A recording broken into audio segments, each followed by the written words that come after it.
Magandang sikat ng araw sa lahat at narito po ang panibagong timpla na ipinagawa sa akin ng aking mga gabay ayon sa kanilang dikta. Kung makikita dito ay mayroon ito. Iyan po ay isang Thai amulet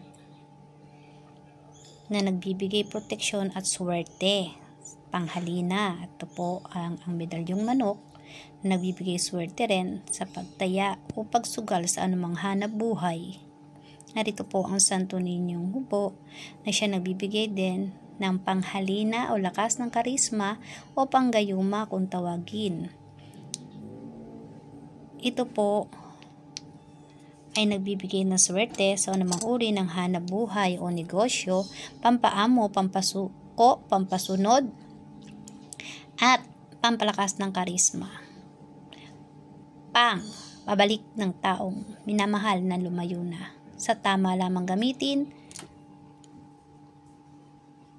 at wag sa pangsariling pagnanais. Kasama ng pananaling, pananampalataya at paniniwala, ito po ay mas magkakaroon ng malakas na bisa.